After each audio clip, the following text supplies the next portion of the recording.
Hello, protocols, packets, and programs.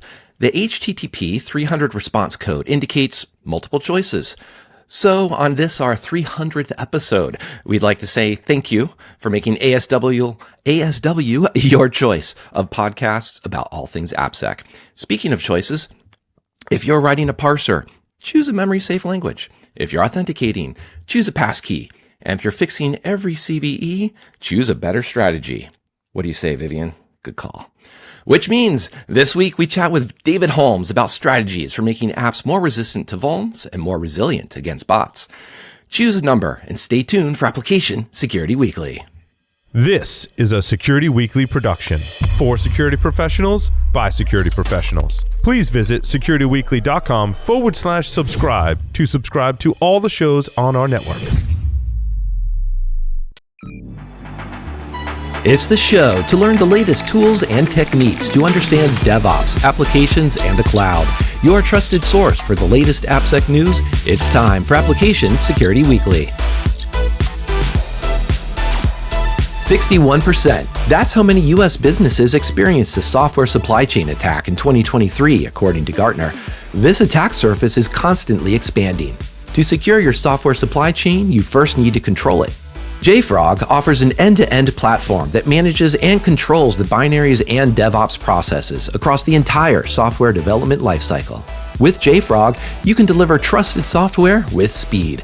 Visit securityweekly.com/JFrog to learn more and take control of your software supply chain today. This is episode 300, recorded September 23rd, 2024. I'm your host, Mike Shima, and I'm here with Josh Marpet. Hello, Josh. Hi, how you doing? Very good. Happy to have you come join ASW. I think this is the first time that you've graced our screen, so this makes it extra fun, episode 300 with you here. This segment is sponsored by Imperva. With over 25 years of experience in security and product engineering, David Holmes is currently the Imperva Application Security CTO. Previously, he was Principal Research Analyst at Forrester Research, where he authored numerous papers on network security, application security, SASE, DDoS, cryptography, and Zero Trust. He also developed and sold application security and bot management solutions at Shape Security and F5 Networks. Hello, David. Thank you for joining us. Hey, everybody. It's David at Imperva. I'm Mike. I didn't know this was the 300th episode. It's a special 300. Yeah, I was waiting to get to 301 just so we could have make a bunch of redirect jokes, right? And nobody answers any questions, but we'll see what happens. That'll be the dad joke episode. Dear God. Yeah, exactly. But and I didn't even know that HTTP 300 was multiple choices. I don't know that I've ever seen that. But in the spirit of choices, ostensibly, David, we're here to talk about vulnerable APIs and bot attacks. Which would you choose to talk about first? Probably the big thing, the whole reason that we're even having this conversation, Mike, is we just released a report, I think it was last week, that we commissioned with Marsh McLennan. They are cybersecurity insurance brokers. And as a result of doing that business, they have some of the juiciest data, right? They have, we commissioned them to go through 161,000 security incidents on which they had data and then take a look at what kind of impacts were they seeing around API attacks and then bot attacks. And so we commissioned them to write a report, and we just put it out last week. And it's interesting stuff. It's interesting stuff from the juiciest data. So they went through 161,000 incidents and pulled out all the API and bot attacks. Mm-hmm. How many of that 161,000 were API and bot? I've got to ask. Sorry, this is really fascinating. Oh, that's right. So as a former research analyst, this is the kind of stuff that you just geek out on. Seriously. So some stats from the report overall, and this is one of the ones we led with, was you guys might be aware that the majority of the internet the traffic on the internet now is basically API traffic. Right? Should be. Yeah, agreed. It's 71% now. And before we get to the split on the different attack levels, another number that we thought was pretty interesting from the report was the fact that the average account in their data had 630. It's like just over 600 API endpoints. Like the average company that was in the I report? assume so. Jeez, that's a Now, lot of API endpoints. what I'll do is to jump on that. That's average is 600. That's probably the average they know about, or the average that attackers started targeting. Because one of the challenges we've heard a lot of the times too is shadow is a wonderful adjective within InfoSec. There's shadow everything, shadow APIs. I'm curious, of those 600, even, let's run with that number on average. How much of that was known? Because it already sounds like Josh is being surprised by a high number. Admittedly, I'm kind of surprised by that high number. And I'm curious how many developers just thought, oh, we didn't know that endpoint was still there, or we thought we deprecated that. We thought we decommissioned that. Does the report did it have a sense of just how much is the attack surface is left over because it's been forgotten? It's You guys just this just organic teed me up growth, here, right? Mike. So in the data, it was 29 shadow endpoints, and 16 deprecated but still active, and then 21 unauthenticated APIs per account. And I'm not super surprised by the large number of API endpoints. I talked to I can't remember the business they were in, but I talked to some kind of large mid-sized company a few years ago, and they had just put in an API discovery solution, and they said this thing is finding an API every week, and I'm like, that's 50 a year, and he said, yeah, I basically have to figure out what to do with a new API every week or 50 a year, and he said, I don't know how long this has been going on. He didn't have any backward-looking data. Well, I mean, okay, so back this up a step. Yeah. We've been pushing zero trust for how many years now, right? And when you push zero trust, one of the things we say is everything connects via API, from data processing chunk of code to data storage chunk of code, from your data processing system to where it gets the data from to process. They should connect and communicate over an API. Yeah. Cool. We're good with that. That's one. Whether it's an internal or an external connection, it should all connect over an API. Every connection should be the same. It should be an encrypted, secured API. Mm-hmm. Great, that's fine. So the fact that you have 600 APIs in a company, it shouldn't surprise me. How many chunks of code, processing data, storing data, transmitting data, moving data, doing things with data, whatever, they should all be connected via APIs. So yeah, okay, big enough company, 600 APIs. Yeah, all right, fine, cool, no problem. But the next point is that you made with those numbers you just stated, you're close to a sixth of them. Roughly, if I did my math in my head correctly, 75 to 100 APIs per company were deprecated or shadow or unused but still there. So the fact is that API maintenance is not being done. API upkeep is not being done. So it seems that would mean that if you're a large enough company, if you're a small company, you're probably using all SaaS services, let's be honest these days. Yeah. Right? Your 365, your Salesforce, your QuickBooks, whatever, you're all SaaS. But when you get to medium companies or larger companies, mid and large enterprise companies, your APIs are going to run rampant. They're going to be like rabbits, okay? And, in Australia, they're going to overtake the entire country. So you need to have an API discovery. You need to have an API maintenance. You need to have an asset inventory of APIs. Should we add that to the CIS top 18? Not just an asset inventory of your software and your hardware, but an asset inventory of your API and all of your connections. Add your network connections, your API connections, all of your connections. You should have an inventory of, shouldn't you?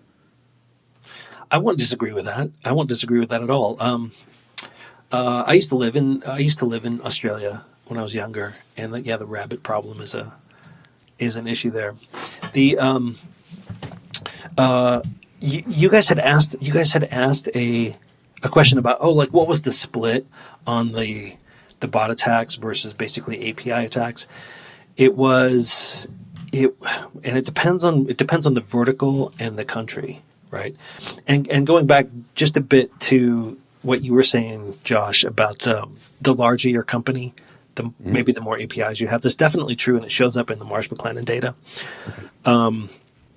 The really big companies like 100 billion or more, much bigger API rated Numbers. API attacks against them versus small. If you're like 10 million or less, I can't remember what their small number was. It was, down in the bottom percent. And so the range of percentages here was, I think it was if you were a really, really big company, it was maybe like up to 40% of the attacks that they were seeing were API related.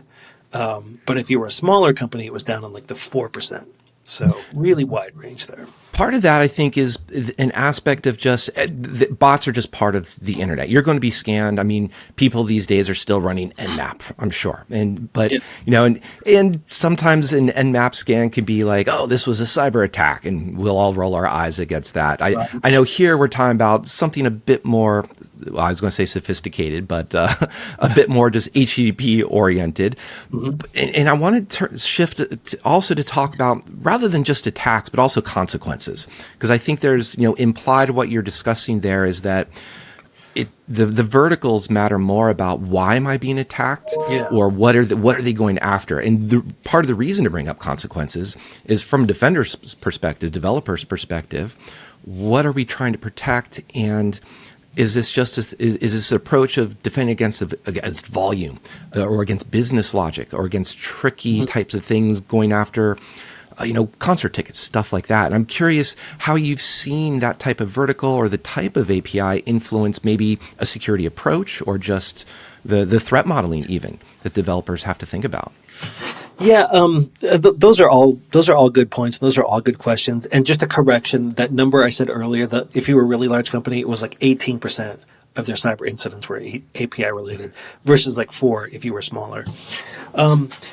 So one of the purposes of this report is, you remember how we were talking about how there's a lot of activity around the discovery phase of the APIs right now, and that's where everyone's sort of motion is at. I'm just trying to figure out what I've got, what depth of the problem is. Mm-hmm. This report is trying to say, hey, everybody, it is a problem. Here is the scope. Here is the scale of it. And the numbers we put out were, I believe the total was like 186 billion globally. If you were to track down and associate all of the different economic impacts of these different attacks across all of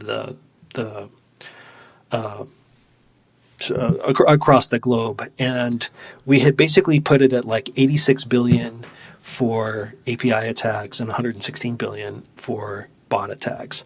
Now they're related, right? Those two numbers do not add up to 186 billion, right? I did the math myself. That's because there's some overlap in there. Basically, automation attacking APIs. How do you characterize that? Is that bot, or is that an API attack? We just said that's its own combo. So, yeah, but I'm fascinated by that, because I would have thought that the API attacks would be larger than the bot attacks. Right. I really did. I'm not surprised, because I've worked in both industries, and the bot attack stuff is just endlessly fascinating.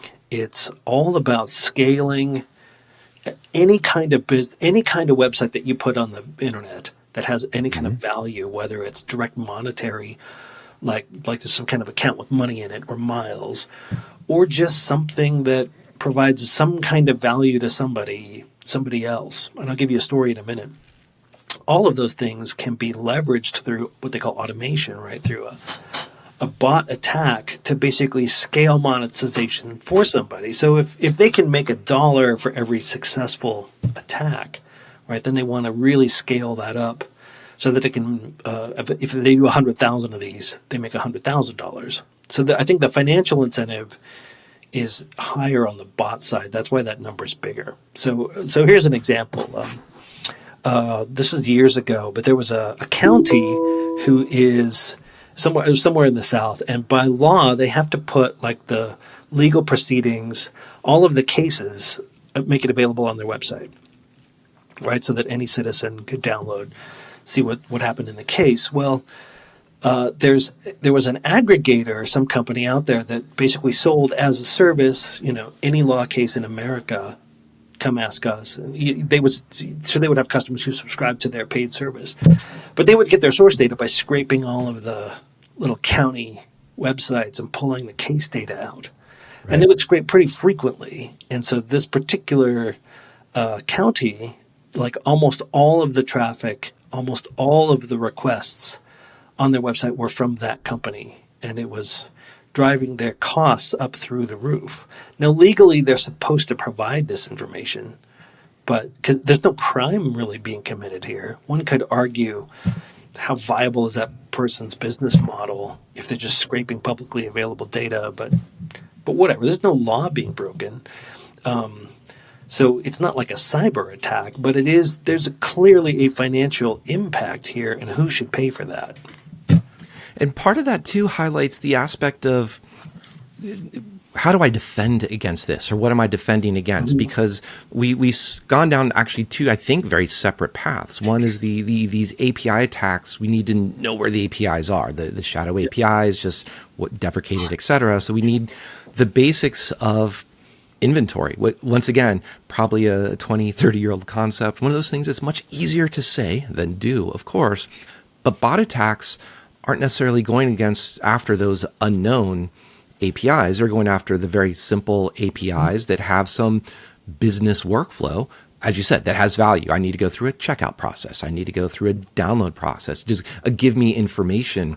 And having those two very different types of, call them attacks, require, I think, very different types of responses. Or how does, or who responds, or how do you respond to those types of things? So that's a good question. And because these things sort of present differently, right, the bot attacks are very, very much a financial and business driven issue. And in many cases, a fraud driven issue where if somebody's cracking cards or doing something that actually is illegal, versus API abuse, which is also cybercrime, but maybe they're trying to target you directly. They're trying to figure out, how do I get into your organization? Now, this is a minority still. The report has it, and let me just say the title of the report. It's the economic impact of API and bot attacks. It has it in there of like what percentage of the cyber attacks that they were looking at were actually API attacks. And it wasn't like commensurate with the traffic on the internet. It wasn't 71%. It was a minority of the attacks, but it was growing. So somebody's been tracking the number since 2010, and how much has it grown? I'm honestly curious. It's grown quite a bit. Because APIs have also grown in popularity. Bots have also grown. So I would understand if it grew with the market, if that makes sense. But if it grew more than the market, then it's being seen as a very attractive attack vector, if that makes sense. It is. I don't know if it's growing faster than the market, depending on how you define the market. Valid point. It is going almost always up. There was a decrease from 2020 to 2021, which I don't know. I'm just looking at a graph here. But it's, in general, it's been going up ever since they started measuring it. It's one of these things that I think will always just go up. And I used to say that I think API security is like the final frontier of cybersecurity. Is everything eventually relates? It's not even close. Sorry, I apologize. I'm going to disagree with you. It is. It may be the final frontier of inter-module communication in cybersecurity. I don't think we're going to get past API until we get some revolutionary new thing. But quantum entangled communication between modules. Yeah. But in terms of the final frontier, I think there's others. But that's cool. I get your point. Yeah.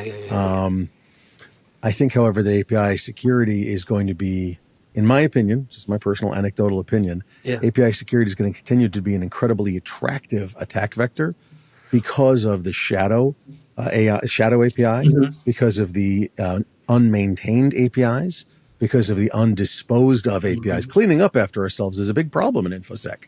I mean, if you want to remember history, because I'm old, remember the Heartland payment breach? And it was an unused FTP server.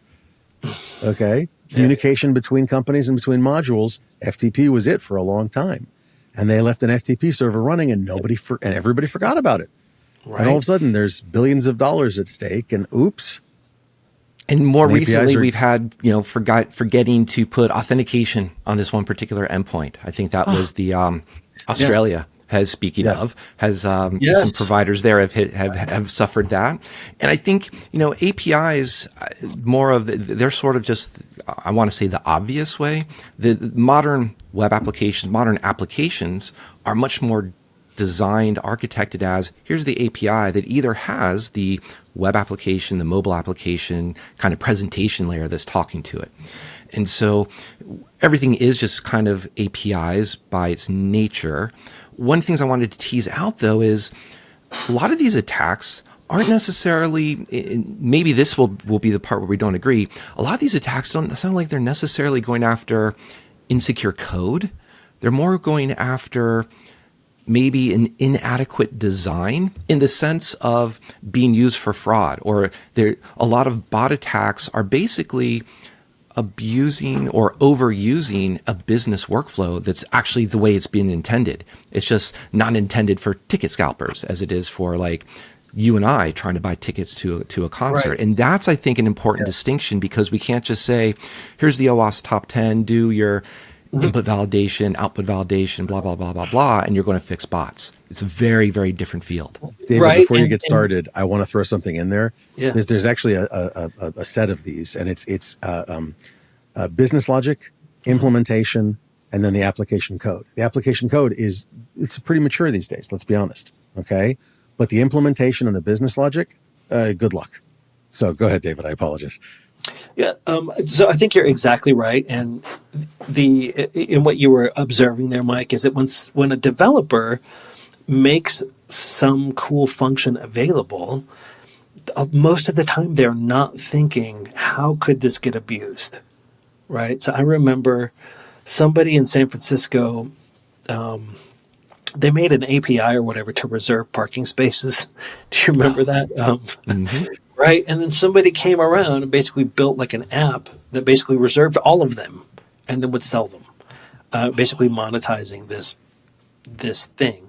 And this happens for any resource that is basically any resource in real life, as we call it. Finite resource, yeah. Made Here's available. a scarce resource. I'm going to do some rent seeking on top of it and Right. just make some money. Yes. Yep. So, but the developer might not think of that maybe until they get burned by it once, and then they're like, okay, I need to put on maybe rate limiting, or everything must be authenticated, or there's got to be some kind of tracking, or, and then as soon as they start putting in stuff like that, then the attacker has to go, okay, they've got me rate limited by this particular ID.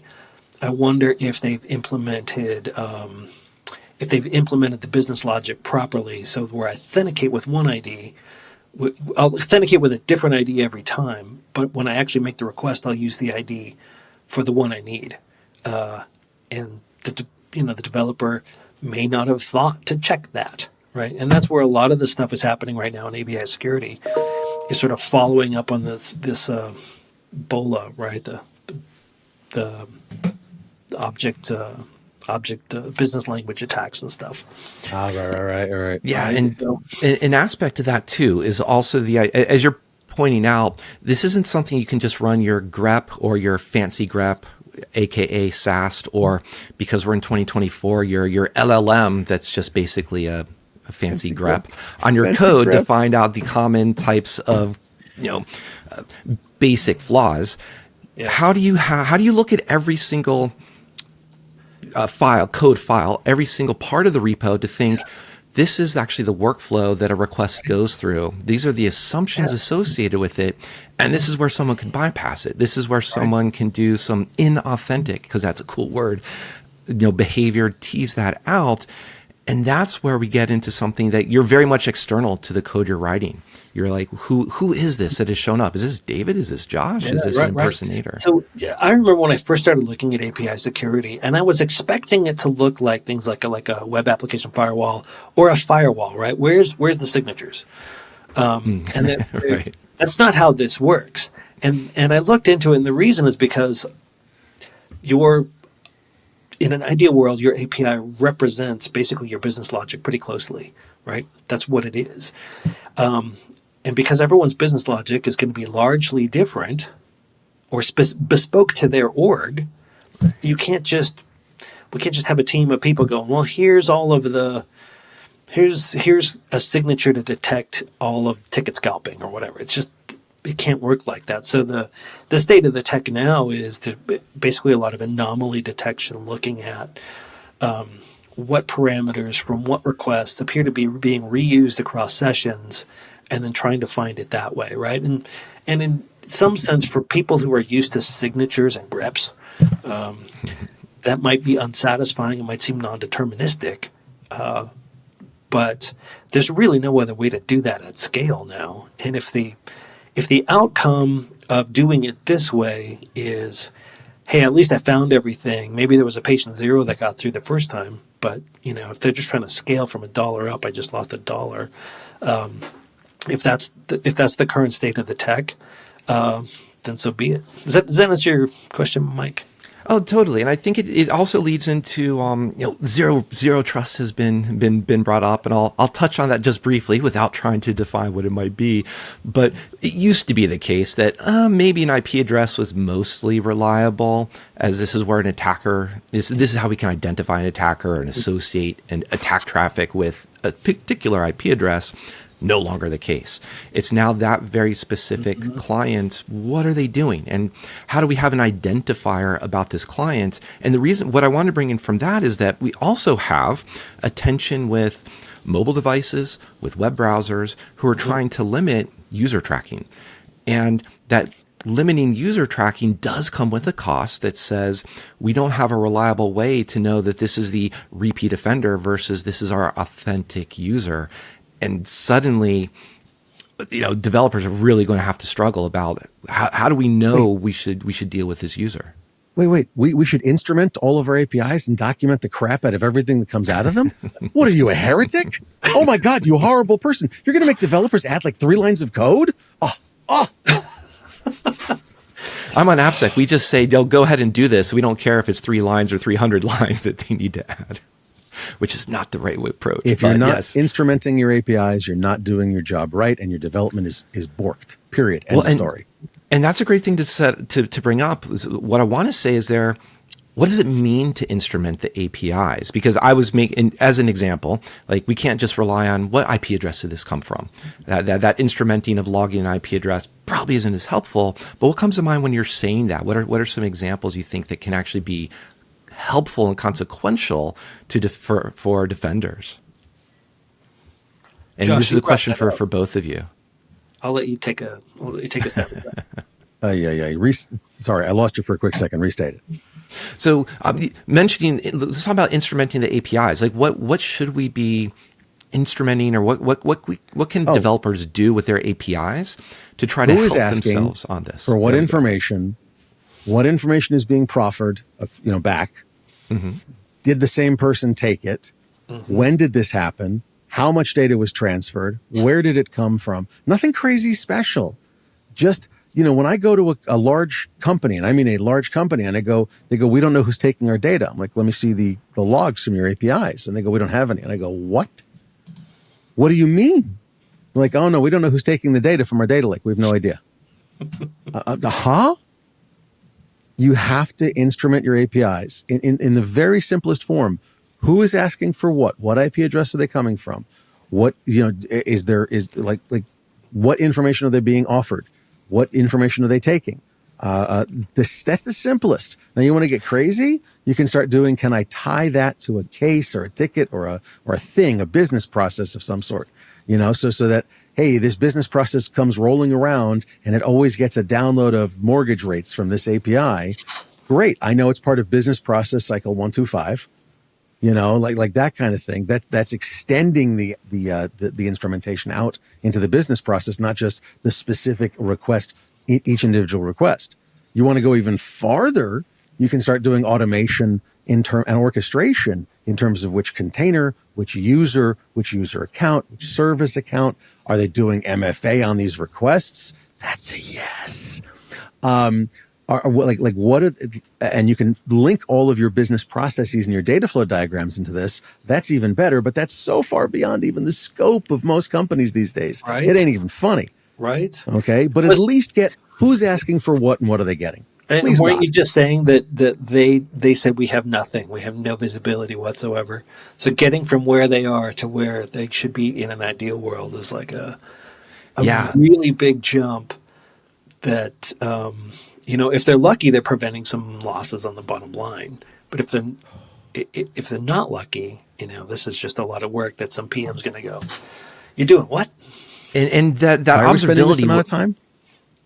Yeah, and the observability that you're describing, one of the things that really stood out to me is, what are they getting? What are you getting? What's leaving? Because that's often a great area to look for anomalies. Why is this, API that typically returns 1 or 2 records, returning a few hundred, a few thousand, a few 100,000 records?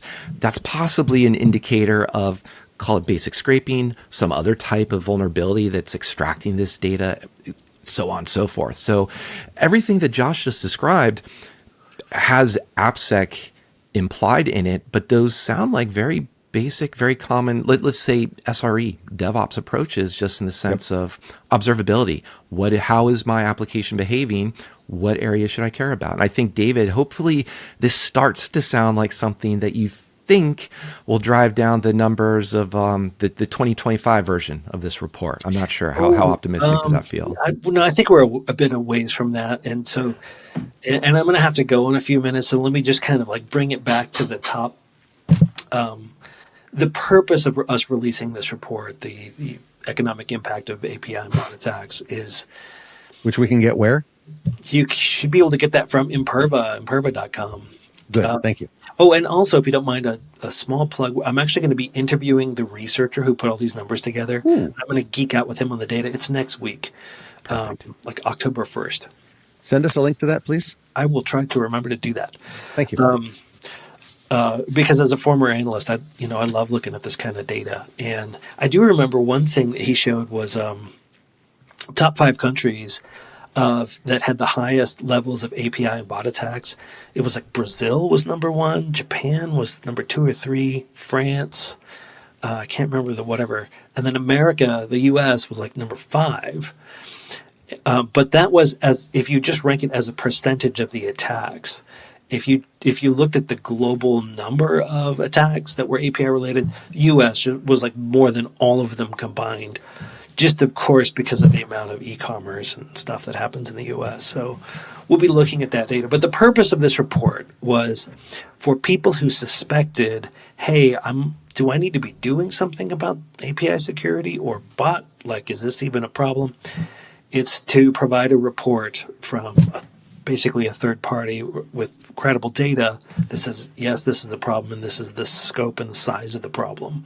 The bot problem is a little bit bigger, but the API security is still quite big. And then if you wanted to take that report and then use it with your team, to like, hey, this is probably something we should need to be looking into. And then I think toward the end of the report, it starts to talk about here's how to tell if you might have a bot problem, et cetera, et cetera. Because a lot of people don't know. Right? No, that's easy. How to tell if you might have a bot problem. Yes, you do. Do you have, wait, do you have a website that's open to the internet? Yes. Is there anywhere that website is not just static, but actually has dynamic elements? Yes. You have a bot problem. Next. Right. Yeah. Yes. And to put on the, the risk perspective, what kind of problem? Or is it a problem we care about? And that's, I think, what the discussion becomes more useful from AppSec, rather than just say, oh, you got to deal with this. Well, tell me how. Is this actually more or less important than something else? What's the engineering trade-off here versus just going through and building that observability that Josh was encouraging everyone to do? So, David, I know that you do have to run. We will add those links to our show notes. I want to say thank you for sending those over, and we'll get those up for everyone. Any final thoughts for, we rarely do predictions around here, but if there was something that showed up in a 2025 version of this report, what would you hope to see? Oh, gosh. If I were to look forward a year, I think the numbers will continue to grow. And Josh and I might disagree about whether API security is the final frontier of cybersecurity controls. Let me put it that way. I can live with that. I can live with that.